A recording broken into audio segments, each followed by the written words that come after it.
On 9/11, I was a junior in college and I was 20 years old. On September 11th, 2001, I was on leave. I was in the Air Force. So on September 11th, 2001, I was in kindergarten. I was 5 years old.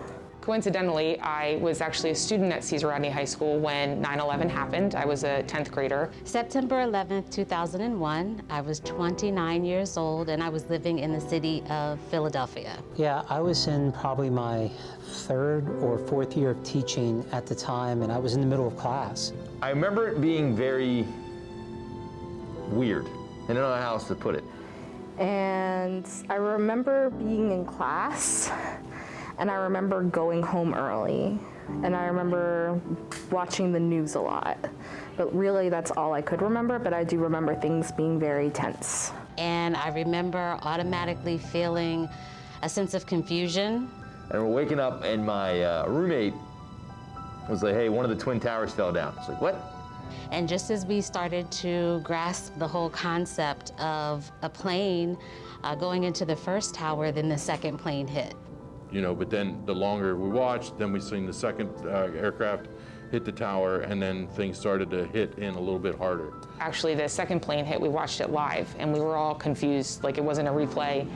We were watching the news and just kind of were stunned when we saw a second plane hit. I saw the second plane hit.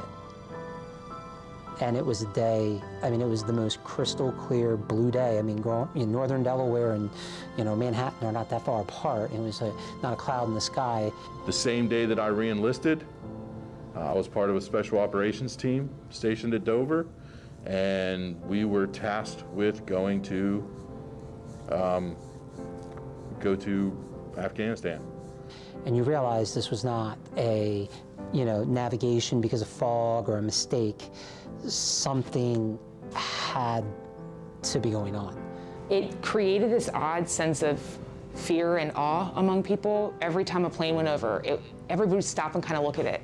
And I just remember our whole sense of normalcy had been just snatched away from us in a matter of about 5 minutes. You know, see, I've been in New York City when those things were there, and they were huge. Like, it's almost to the point where, like, how can something that tall even exist, kind of thing. And then 2 weeks after that, I was in Afghanistan. And so 911 was so monumental in so many ways, and it has definitely shaped the way that I live my life.